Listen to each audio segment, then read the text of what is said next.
It's time for another episode of the Blue Rush Preview. It's our Giants preview show and podcast for the New York Post. It's Giants, Colts, Sunday at MetLife Stadium, and it's as simple as this. Win, and you're in for the Giants. A win against the 4-10-1 Colts takes the Giants to the promised land for the first time since 2016. On this episode of Blue Rush, we're talking to Jake Arthur of the Locked On Colts podcast for Know Your Enemy, and we're breaking down a meaningful January football game. That's right. So let's bring in the squad. He's got the inside scoop. He covers the Giants. He's the New York Post Giants beat writer, Paul Schwartz, and he's LT for Kicks on social media. Two-time Super Bowl champ, Lawrence Tynes.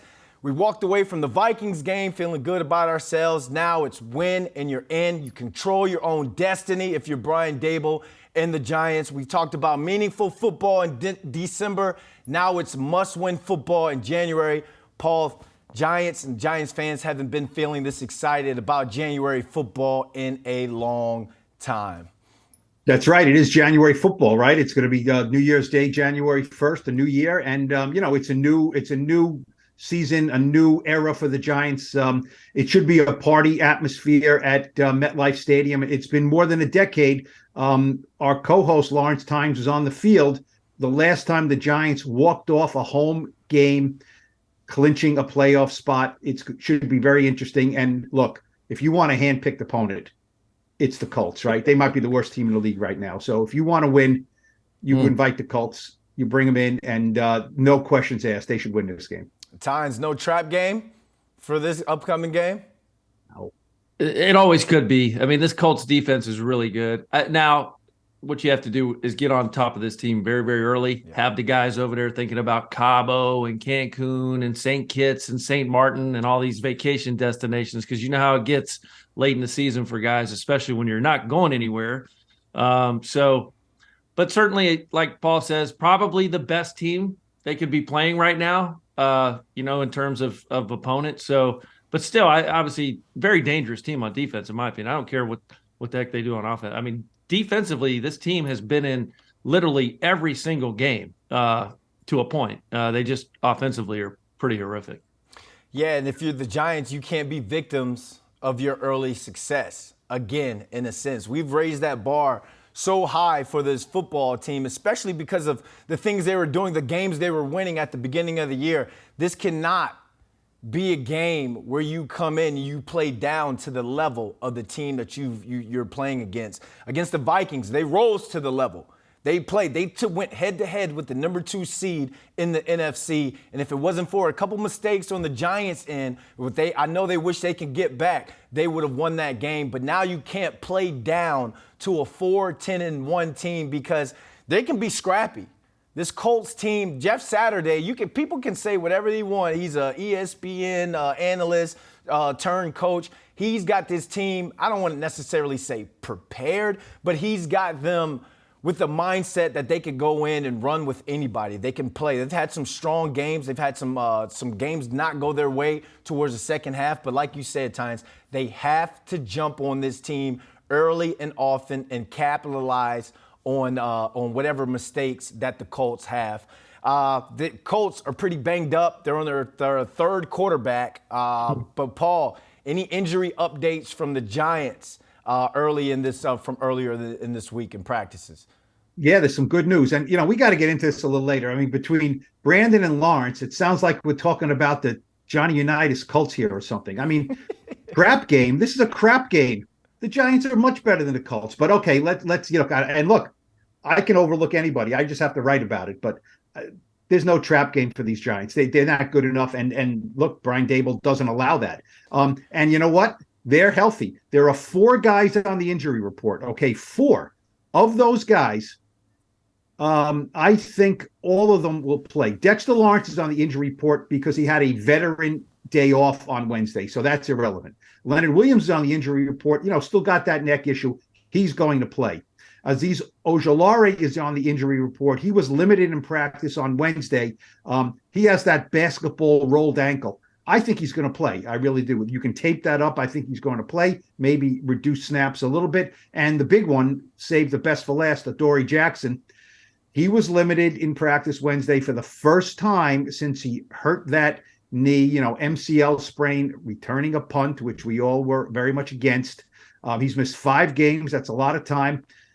He looked good. He looked good moving around when I saw him. I think there's a chance, maybe better than 50-50 chance he plays. He can play 20 snaps. He doesn't have to play every snap. So if he comes back, that's good news. It really is. Paul, all right, it's not a trap game. To you, but it's not, to me, it can't be a crap game as well, because, I mean, when you think about this Colts team, remember, in order to be on the wrong end of the greatest comeback in NFL history, you got to go up 33 points against the number 2 seed that just beat the Giants. They went into overtime with the Chiefs. This team, I understand that, they've gone through a lot. They're down to Nick Foles as quarterback. They've got Jelani Woods at tight end that's been playing pretty well, but I'm not really. Okay, it should be a win, but I'm not ready to just go in and say, hey, this is a guaranteed W for the Giants, if that makes sense to you guys. There is no guaranteed wins. I'm not saying it's a guaranteed win. It's the Giants. Are they going to win 31-10? They never do.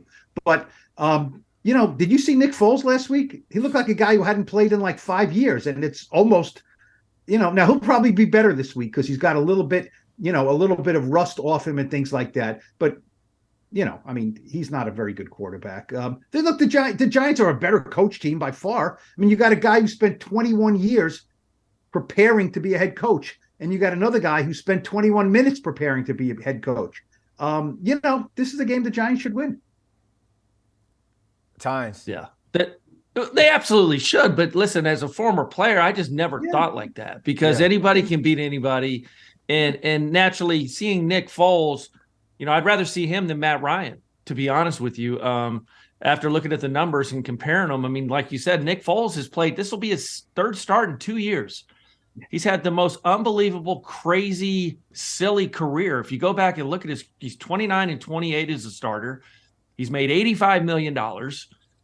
Nick Foles has won a Super Bowl. He's been benched. He's quit football. He came back to football. Nick Foles probably needs to go home and sit on the couch. He stinks. But having said that, they have 21 other players that are going to play. They've got good wideouts. They've got a great defense. So these are the things you worry about, because, like you mentioned, the Giants have not really instilled a ton of confidence in us fans to go and just say, we can beat anybody. Now they're playing better, which is what I like. They've really played great down this stretch. They beat Washington. They didn't beat the Vikings, but they played better. So having said all that, yes, it's a game they should take care of business of if they want to be taken seriously in the playoff picture. Yeah, I don't want to be haunted by the ghost of Nick Foles like we were haunted by the ghost of Geno Smith. You know what I'm saying? Like, I know you hadn't played in a long time, but some guys, they got it. They know how to play football. So we know, and Big Blue knows what this game means and what business needs to be taken care of. But Giants fans, if you're wondering what the Colts mindset is going into MetLife on Sunday, I caught up with Locked On Colts podcast host Jake Arthur in this week's Know Your Enemy. In this week's Know Your Enemy, we're bringing in Jake Arthur. He's a co-host for the Locked On Colts podcast. Get him up on the board. Jake, what's going on, my man? Thanks for joining us. All right, we know what the Giants have in stake for this game. Win, and they're in, but we want no surprises, no trap game this week. So let's get right into this. The Colts offense versus the Giants defense. If you're the Colts offensive coordinator, how are you attacking Wink Martindale in this defense? Yeah, I've heard a lot about that trap game. I think I could probably reassure you guys the Colts don't capitalize well on those opportunities. So no, just from what I was looking at it, the Giants, they are, near the bottom of the league in run defense. Pro Football Focus ranks them second to last in pass coverage as well. Man, to me, I think that screams play action, and I think they can do it. Nick Foles didn't look very good last week, but he is a little more aggressive downfield. I think if they can get some semblance of a run game with Zach Moss and, just enough to establish to the Giants, like, we can run this a little bit if we want. They've got some guys they can take shots with downfield through play action. Tight end Jelani Woods has been a terrific rookie this year from the tight end position. Alec Pierce on the outside, another rookie at wide receiver. He's shown that he can win just about any contested catch matchup when he's put in that opportunity. So I would really try and get some of those big plays cleared up. The Colts, unfortunately, are just kind of in their own way with turnovers and just taking dumb sacks and things like that. When you talk play action, you're talking my language. Like usually people come on, they're like, "Oh, let's run the ball." I'm like, "Dude, I'm a receiver. No one wants to watch that." But the Colts do have some dangerous wide receivers. I think they just haven't been utilized. So when we talk play action, you got to protect Nick Foles or whoever's at quarterback. How do you protect against this Giants defensive line? That's really tricky. I've talked to some people who really know what they're talking about, and they say, Wink Martindale is going to be no joke for this Colts offense that already struggles to keep their quarterbacks clean and occasionally open running lanes. Man, they've got some guys like Thibodeau is going to be a real problem for them. I think a guy that can wear multiple hats. If they want to come after like Bernard Ryman, for example, the rookie left tackle. He's gotten steadily better each week, but he's kind of prone to give up one really untimely sack per game. If they come at him with power or anyone that has a bull rush in an inopportune moment, like a third down or something late in the game, that's probably what they're going to want to do. So I really think, luckily for them, it's Nick Foles, a veteran who's kind of seen a lot in the league against a guy like Martindale, who I'm sure he's probably played against before. So overall, I think it's going to be pretty tough for this Colts offense, but they've probably seen it before. So, all right, let's Riverside it. Let's go talk about the Colts defense. How do they stop the Giants' bread and butter, Daniel Jones and Saquon Barkley? Yep, so that's been something kind of tough for them to deal with this year. Quarterbacks that can get out and move a little bit have given them fits. Jalen Hurts, and his ability to run was the whole reason the Eagles came back and won that game against the Colts. But even guys that can just pick up those 3rd and 4, 3rd and 7s with their legs, it's been a huge issue for them. So that could be a problem. A guy like Saquon Barkley, he could tear apart anybody. He's near the top of the league in rushing, of course. The Colts have had a track record of doing poorly against those dual threat guys. You look at like Travis Etienne with the Jaguars, just really tore into them. So that's kind of you can't shut them down. You can only hope to contain them type of thing. Luckily for the Colts, their linebackers, particularly Bobby Okereke, is pretty decent in coverage. Both him and Zaire Franklin are really rangy. They get to the backfield in an instant. So hopefully they can kind of sniff out those tells from the Giants offense of what they're about to do and some of the RPO stuff and just really play instinctively and shut that stuff down early before it has a chance to really open up. All right, last but not least, fill in the blank. Colts win this game if they have no turnovers. That's the problem for the Colts all year. Several teams can make a case that they could have won a handful more games if they just eliminated this or that. For the Colts, their offense, when they're turning the ball over, it ruins everything. The defense gets put in terrible spots with bad field position. They're on the field for way too long, and it just gasses them in the second half. And that's how you've seen, the Cowboys put up 33 points against them in the fourth quarter a few weeks back. The Vikings had the biggest comeback in NFL history. These turnovers from the Colts offense, they have ruined everything. They're at the bottom of the league at -13 in the turnover differential. So, maybe a full week with Nick Foles at practice at quarterback can help. Maybe get a little better timing and communication with these receivers, and just learn how to hang on to the ball when you're about to get sacked, because that's been a problem for Matt Ryan, Sam Ehlinger, Nick Foles, whoever's been at quarterback this year for the Colts. Hey, thanks again for Jake. Guys, after talking to this dude for Know Your Enemy, it feels damn good talking about some meaningful football in January for the Giants. We've been on the other side of it for so many years, and Giants fans know what the Colts fan base is feeling like. So, sorry for them. Let's get into our key matchups. Tynes, think about in-house here.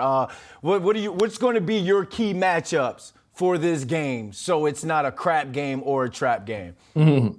Well, as I study the tape and you look at kind of what the Giants have done, everyone knows that divisions teams are all built similarly, right? So 3 of the Giants' top 4 rushing games this season are against the AFC South, okay? AFC South defenses are built with speed, They're not that big. Of course, they have Buckner on the other side of the ball, but a lot of their defensive ends are actually in the 230 to 240 pound range. Their linebackers are small but fast. You need to run the football against this front. Like I said, our top 3 rushing games out of 4 this season are against Jacksonville, Tennessee, and Houston. This is the 4th AFC South team. The Giants are going to have to establish the run and run the football on this team because, like I said, they are fast. They can get to the quarterback. You don't want them blitzing and pinning their ears back all day because they can make plays there. So certainly get the running game going, hit them in the mouth. The Giants, NFC East team, right? Bigger team, typically built bigger, different parts of the country. I know that sounds crazy to people probably listening, but that's how these divisions are kind of made up because you're meant to build each other. So I'm looking forward to us running the ball down their throat, and establishing the run early. Paul, what about yourself? Well, you know what? You have to, you just can't let the Colts beat you with big plays and big mistakes. I mean, if you say every possession for the Colts on offense, if you say, okay, if you want to beat us, you got to go 10 plays here. Can they do it? Probably not. Maybe they can do it once or twice. They can't do it 4 or 5 times. So, I look at, Michael Pittman, who's really, look, Jonathan Taylor was the heart and soul of this team. You have to kind of look at the Colts and say the way they were built, right, Lawrence, as you said, they were built with a good offensive line and they had how many fantasy football drafts was Jonathan Taylor the first player picked this year, and he just has been injured and now he's not, he's on injured reserve. So, that takes a monster weapon out of their offense. Michael Pittman is their next weapon. He's got 90 catches, but he's not even averaging 10 yards a catch. He's only got 2 touchdowns. So, look, if Adoree Jackson plays, it's not going to be every snap, like I said. So you got the Fabian Moreaus and the Nick McLeods and the Darnay Holmes, who last week, they were at the mountaintop, right, with Justin Jefferson and trying to deal with that monster. This is not quite that. So they have to kind of stay at that level, keep Pittman out of the end zone, and I think they'll be fine. So just don't give up anything big or anything stupid. Yeah, we're talking about a Colts offense, and I have the stat here. They're 24th in the league in explosive plays. They're not getting the ball downfield. The same with their explosive runs. I know they got the Moss kid back there, but they are not getting these chunk plays. And we saw this from the Giants earlier in the year. And we saw how the Giants had to be so methodical with their offense. And then what does that do? When you can't have a chunk play and you can't advance the ball down the field and get the ball into the end zone in as less amount of plays as possible, you open yourself up for what? Drive beaters, the holding calls, the offensive false start calls. And that's what's happening to this Colts offense. And on top of that, Nick Foles throwing 3 interceptions last game. So if my thing is, I don't want anyone to sleep on these receivers because, like you say, Paul, the 90 catches from Pittman, that kid Alec Pierce can play some football. That kid is an aggressive receiver who goes up and attacks the ball. Jelani Woods is who people should be, people should have their eye on. The Colts tight end, he's coming around and they're getting him the ball. And the tight end has shown that is a position that can hurt the Giants defense. So we're talking about this Colts offense against this Giants defense. I'm with you, Paul. Keep everything in front. Does that mean that Wink doesn't blitz as much as possible? Do you kind of play kind of a too high shell? Keep everything in front of you? I don't know. But at the end of the day, you cannot let this team, in terms of Colts offense, throw the ball down the field, run the ball, and hit you with chunk plays.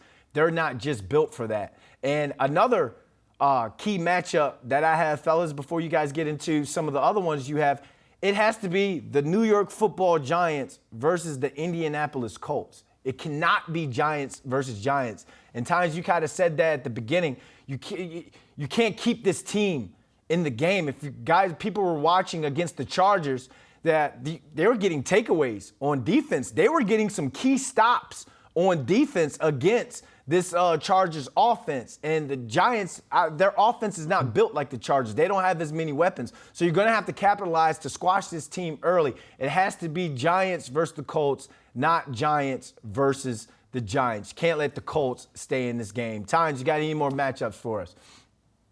Yeah, one I'm really looking forward to is 2 former teammates, Mark Lewinsky and DeForest Buckner. Don't underestimate that. These guys have seen each other in practice a lot. Glowinski has obviously been criticized a little bit at right guard for the Giants. He knows DeForest Buckner. He probably knows how he plays the game. Doesn't mean he's going to win every matchup, but it does give him a little bit of an edge over guys who have never seen him play. So I think Glowinski has been heavily criticized. I think he's played well this year. They haven't played great, but really, who has outside of Andrew Thomas on that offensive line? So Mark Glowinski against DeForest Buckner, they're all pro, all everything, D tackle. And Brandon, I love you bring up Jelani Woods.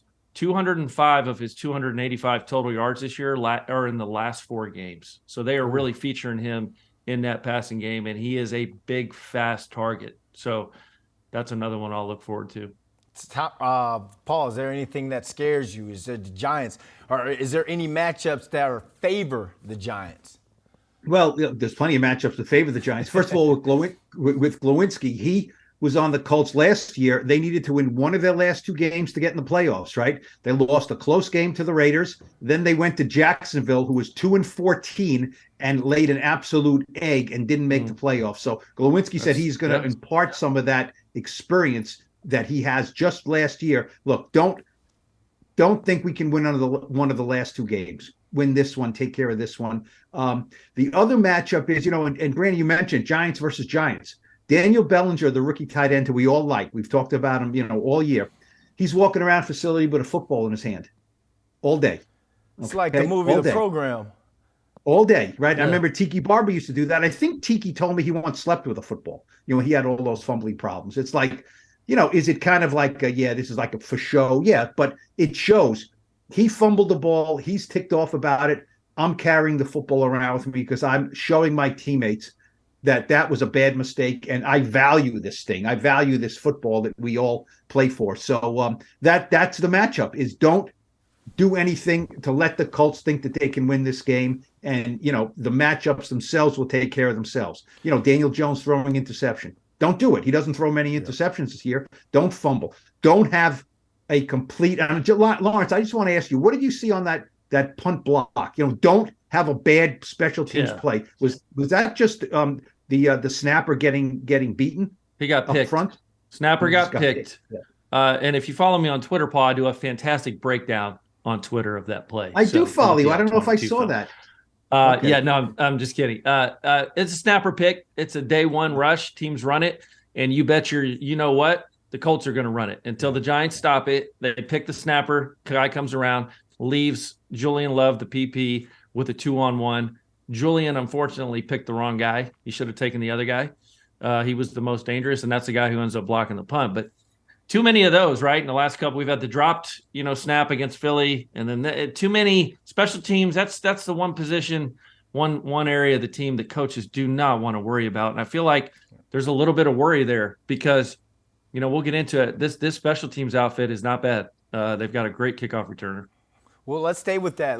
Because that's a matchup that the Giants have to win. Yeah. If we're talking about a game like that, this can hurt you. This has to be the special teams' best game that they've had throughout the year because there's 3 phases, and if special teams hurt you, you could really lose that game. And any momentum that you have, forget playoffs. Think about taking business on the special teams front. So, Tynes, what does the Colts? You said they scare you. Who do they have? Who should we be watching out for? Or who are the dangerous guys on their special teams units in that sense? Well, they're aggressive. They got a young kid, a cornerback named Dallas Flowers. He's averaging 33 yards a kickoff return. And he brought a kickoff out last week, guys, 9.9 yards deep in the end zone. That's how aggressive their coaches are letting him be with the kickoffs because he is a home run threat. He can take it to the house. He had an 89-yarder against the Vikings. He's had some big chunk kickoff returns. And the Giants better be ready to cover because I think, I'm not saying they're taking this game for granted or anything, but late in the season, coaches and players will do things that they don't normally do. And that's why I think teams can be dangerous.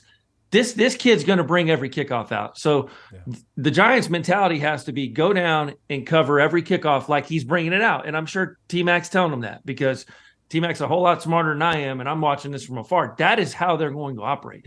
But that kid hits it, and he hits it hard. Punter, kicker, both solid players, good players. But the kickoff returner, that you talk about a play that can jumpstart a team.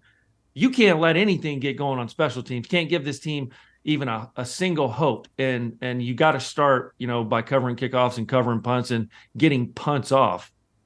And I imagine T-Mac will have punt return on fake alert. They're going to try and create some sort of extra possession for their offense. It's you run it, you don't get it, you're just the coach from ESPN. You run it and you get it. And he's even aggressive with his challenge flags. He's playing with house money at this point. So they're going to try and create some sort of extra possessions for that offense in the game where they want to play spoiler. But let's talk about for the Giants. Who needs to play love? Who needs to play big? And if they do, if they come through with this game, with their performance, and that player is the reason why the Giants win and clinch, who could get so much love from this fan base if they come big this game? Paul, who's your guy? Now, I'm not going to go with some unheralded guy. And I could. There's some guys I could point to. But look, when you look at this team and what they've been through, right, the face of the franchise right now is Saquon Barkley. It just is, right? He was the second pick in the draft in 2018. It's not Daniel Jones. Daniel Jones is the more important guy because he's the quarterback, but Saquon has been through it. He's been a great player as a rookie. He got devastating knee injury. He's been up, he's been down, he's been losing. Now he's back. He's a warrior and he's a statesman. He's a great guy. Saquon is the guy you want to invest in. Now, look, his last how many games? 1, 2, 3, 4, 5, 6 games. 22 yards, 39 yards, 63 yards, 28 yards, 87, 84. He's done okay, but we need 100 yards out of Saquon. The Giants do. This is the kind of game where, Saquon needs to run it. They don't have to do anything fancy. Get 110, 120, 140, and then it will be a triumphant moment for Saquon if he plays well and they win and he gets to feel the love really for the first time at MetLife Stadium after they clinch, I know I'll be writing about it if it happens because Saquon has been waiting. And one other thing, guys, Saquon has always said, when we turn it around. He never has said if we turn it around. And he's been through a lot of head coaches and a lot of offensive coordinators and a lot of bad offensive football. So he has stuck to it. It hasn't been easy. So he can rush them right into the playoffs here, and it'll be a hell of a story if he does. Back-to-back games with at least 80 yards rushing, and you talked about feeling that love from the fans at MetLife Stadium. If he gets that love, Paul, he doesn't go anywhere in the offseason. I think you feel that love right there. I think you really understand that. That's one of those moments where you're like, once a Giant, always a Giant, only a Giant type moments. Tynes, who's your guy? Yeah, I'm going to go with a guy that's heralded, but obviously no one talks a lot about unless he's playing poorly, and it's Evan Neal, guys. If Evan Neal gets off to another slow start this week, it can't happen. He has played better in the second halves. He hasn't played great since coming off injury, but I think if Evan Neal can get off to a really fast start, I think it opens up everything for this offense to do because they're calling plays based on how they're protecting sometimes, right? And if Evan Neal's struggling early, you're not going to see any shots. You're not going to see any big, deep routes or plays or play actions. But Evan Neal, guys, he's got to show us why he was the 7th pick of the draft. He is capable. He is a very, very talented player. And if he gets off to a hot start, I think this offense will, be able to do whatever the hell they want to against this Colts defense. Yeah, you look at the Colts defensive line, the DN, you mentioned Buckner, but DNs, Yannick Ngakoue has 9.5 sacks. Yep. And they're going to line him up to try and get him at the quarterback, line him, maybe not against Andrew Thomas, but Evan Neal. Daniel Bellinger's walking around with the football. Paul, is Evan Neal walking around kick sliding throughout the facility? Or did he talk to media throughout this week? He didn't talk Wednesday. You know what? It's interesting. Brian Daboll was asked that, maybe did you bring back Evan Neal too soon, or, maybe does he need a little break here? And he said no, he's fine. He's a rookie. His head's on straight. Maybe they did bring him back a little too soon. They from that knee. And that has some lingering effects and things like that. He hasn't looked like he's moved quite as well as he did before the injury. Look, it's a long rookie year for these guys. He's from Alabama. He's a mountain of a man. That doesn't mean he's not a rookie who is going through growing pains, at the end of his first NFL season. But yeah, Lawrence, that's a good one because, the veterans don't want to hear about a guy being a rookie anymore, right? If you're healthy and, you played in 14, 15 games, let's go. It's playoff time here. It's time to make the playoffs. So, Evan Neal's got his head on pretty straight, though. I think he'll be okay. All right. And my guy, I got to go with Isaiah Hodgins. I know I'm always calling him out each week, in a positive manner. Look at the last 5 games. 4 targets, 3 catches. 6 targets, 5 catches. 6 targets, 4 catches. 4 targets, 4 catches.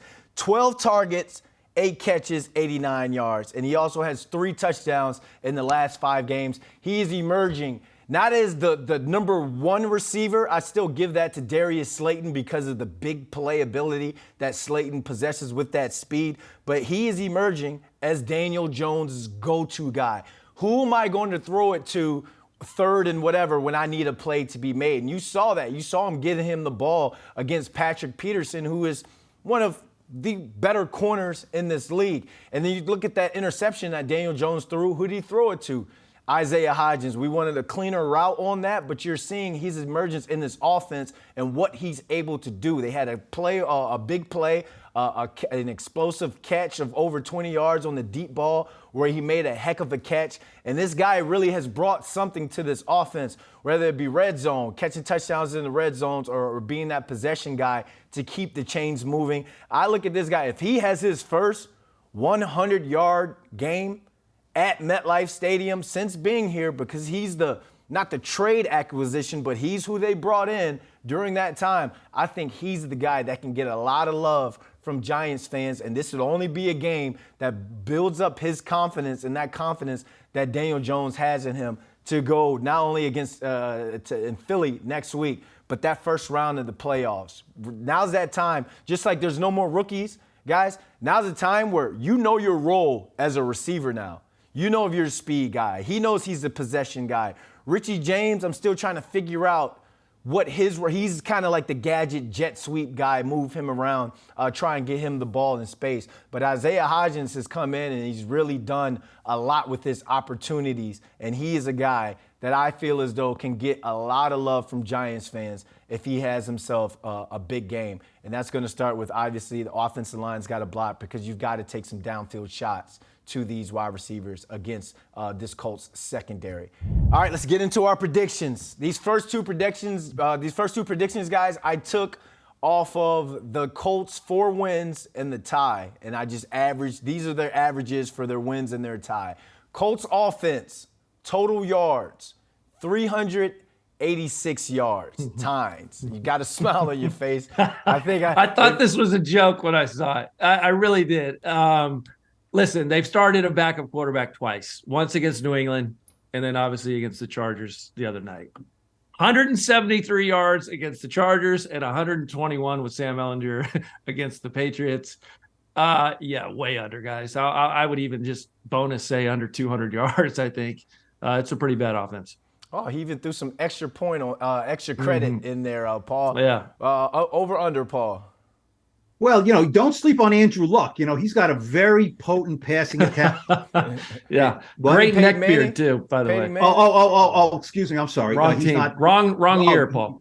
Wrong. Okay, shoot. 386, I'll take the under. The only way it's remotely possible if the Giants get a nice sizable lead and the fourth quarter, the Colts adjust and chuck it down to field mode and they get, 80 yards, of garbage yards because Wink Martindale is, smoking a cigar and he says, I forgot to blitz this play or something. But, I'd say under 386. Yeah, I'm going to go under as well. I'm like you, Tynes. I kind of, when I averaged it out on the calculator, I looked at it and I had to do it like 3 times to be like, wait a minute, am I getting this right? Yeah, under 386 for sure. I see the Giants defense holding up half of that.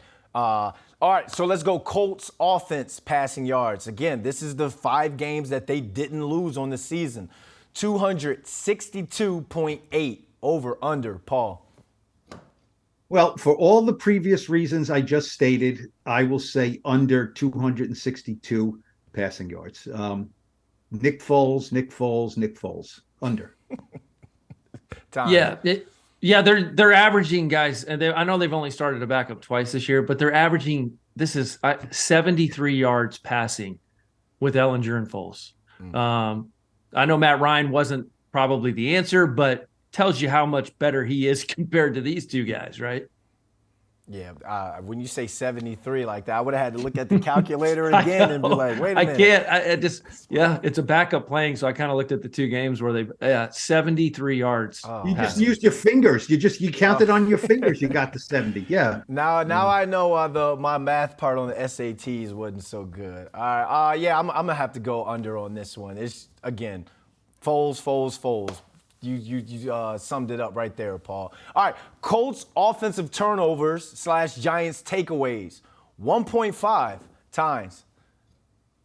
Yeah, this one's easy. Again, the Colts lead the league in turnovers, 17 interceptions, 13 fumbles. I think the Giants will get a couple Foles. They fumble, that's a lot of fumbles too. So, they've 9 times this year, the Colts have turned the ball over 2 or more times. So just for round numbers sake, I will say, yes, they get their 10th turnover game tomorrow, more than 1.5. Sorry. Paul. But let Tynes do it again. Let him pick the under on this now. Let him just do it twice. I'd say the Giants will get 2 turnovers in this game. Look, the Giants are not a great turnover team. They're not a great interception team. But no. You got to know your enemy. You got to know who you're playing. If the Giants get a lead, Colts can't just sit there and run the ball. So, I'll say the Giants will get 2 turnovers in this game on defense. Yeah, agreed. I go over, but I got Darnay Holmes with the interception, and I have Landon Collins forcing a fumble. I don't know who recovers it, but Landon Collins has been playing pretty lights out, and I think this is one of those games where he gets that turnover. Hey, quick bonus to you, Brandon. Do you know who leads the league in the least amount of turnovers? Daniel Jones. No, which team? Oh, no. Paul. Your New York Football Giants. Least amount of turnovers. The New York 15 Football Giants. And just a meaningful bonus. Game in January. What a time to be alive. What a time, baby. What a time. All right, Giants sacks allowed. The Colts have 56 on the season. Giants sacks allowed. That averages out to 3.7. Will they give up at least 3.7 sacks? Paul, you first. Over or under? I'll say under. I think they're going to protect Daniel Jones. I think they're going to want to run the ball. I think the Giants are not in like, let's wow everybody mode. It's like, let's get in here, pound it, let's win, let's get in the playoffs, let's celebrate. So, I don't think Daniel will be sacked more than 3 times in this game. Tynes. Yeah, I agree. I think, they've played much, much better down the stretch. 0 against Washington, I think 3 against the Vikings. They can, if they can run the football, which I think they're going to be able to, I'll say under 3.7. I'll go under as well. I know we talked about Ngakoue and Buckner and how they can get to the quarterback, but they like to rush 4, drop 7. Same as Washington, but they don't have 4 first-round picks on that defensive line. Daniel Jones has been getting the ball out. He's going to use his legs, been doing a good job with that. So, I go under as well. Paul, I'm going to you first on this one because the Colts are averaging, or defense is giving up 122.5 rushing yards per game. Saquon, rushing yards, 122.5 over, under.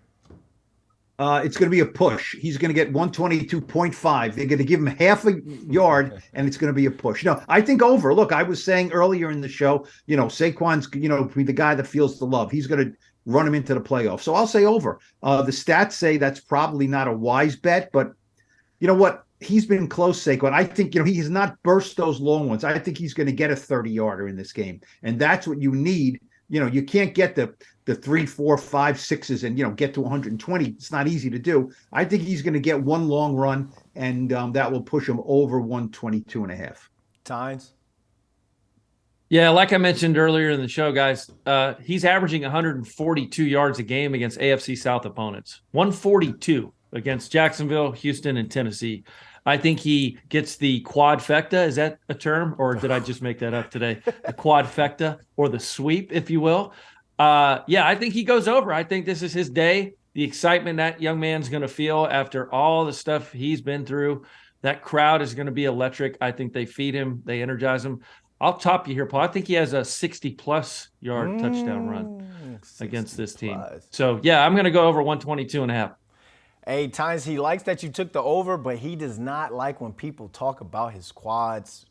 Trust me. I introduced him one time at an event, just to go off. I introduced him at an event, and I was like, the man with quads bigger than your kids, Saquon Barkley. He looked at me, he said, dog, what's up, bro? And I was like, oh. That wasn't it, huh, Brandon? Yeah, He's like, that's not it. Yeah, that wasn't it. Maybe I need to work on my introduction skills. But yeah, Note to self. I go over on this one. It's got to be a Saquon day. Got to feed him early, often, get him going. Because then, again, if he's the reason why the Giants win this game, get into the playoffs, which he's been all year, he is going to feel the love at that stadium, and he deserves it. All right, our predictions are set. Let's wrap the show with the extra point. Final thoughts, fellas. Tynes, we'll go with you first. Final thoughts. Yeah, very simply, the Giants are a better football team than the Colts. Go out there Sunday, act like it, play like it, and win the game and give your fan base, who has been begging for a winner over the last 5-6 years, something to cheer about, something to be happy about. This was unexpected, right, where they are, the position they're in. But you're the better football team, and if every player looks in that mirror this week before they go to bed on Sunday's football game, Saturday night, when they go to bed, look in the mirror. You're better than the Colts. Just own it. Go beat them. Do what you're supposed to do. Get out of there and go to the playoffs. So that's what they need to do. I know all week you guys are going to ask questions, Paul, about playoffs. They're not going to talk about them. But believe me, in that locker room, they're talking about it. You got a score prediction for us? Oh, sorry. Yeah, 27-10. I think it's comfortable. I think it's Colts are going to try and establish a run. I think if I'm the Colts, I would try and run the football. So 27-10 is my score. Paul. Look, Lawrence was on the team, 2011, Brandon, 2011, winning in, right? Last game of the season against the Cowboys, winning in. Don't forget the Giants had 8 wins at that point, right? You guys finished 9-7 that year. 8 wins, winning in against the Cowboys. It was a party. They, Giants won easily. Towel waving, all that stuff, winning in, right? I imagine the towels will be out there again. It's supposed to be warm and maybe rainy, so could be kind of a funky, January, New Year's Day situation. Not going to be cold. Could be 55 degrees, but it could be rainy. I think it's going to be a good day for the Giants. I really do. They played well in Minnesota and lost against a far superior team than the Colts. I think they'll win. He picked 27-10, Lawrence. I'm going to go maybe a little higher. The Giants never score 30, so I'm going to give them 30. What the heck? It's crazy. It's New Year's, right? I'll say 30 to 13. The Giants win. I think and this is very much unlike the Giants. They never win games like that, but hey, 2023, call me crazy. You have to score 30 in that sense because look, I look at this game as a game for the Giants football players. This is their I'm sorry, and this is their thank you. Because just think of the last couple years, free medium Pepsis to give it away. Going for quarterback sneaks on their 1-yard line. This fan base is itching, and they're ready to explode. Now, if they're not hungover from New Year's night, they're going to be in that stadium early, and it's going to be a crowd that game. So this is the way for the Giants, not only players, but the organization to give that thank you for being here and being there for us all these years. Giants fans have been through a lot. I'm going over. I'm going to 35-3. I think Tyrod Taylor comes in and throws a touchdown. It has to be obviously you have to win, but just think of what a big win against I know it's the Colts, but just think of what a big win to get into the playoffs could do for this team. It's all about getting hot at the right time, and the Giants could get hot, especially after coming off of that loss to the Vikings where they know, hey, we can play with anybody as long as it's Giants versus whomever and not Giants versus Giants. All right, great show, guys. That's a wrap on our show today. I want to thank everybody for watching and listening to this episode of the Blue Rush Podcast. Please subscribe to Blue Rush on Spotify, Apple Podcasts, or wherever you get your podcasts. Make sure to follow New York Post Sports and SNY's YouTube channels for all videos from Blue Rush. New videos of the show drop Monday morning following Giants games and Thursdays previewing the week ahead. For Paul Schwartz and Lawrence Tynes, I'm Brandon London. We're going to catch you guys on another episode of Blue Rush.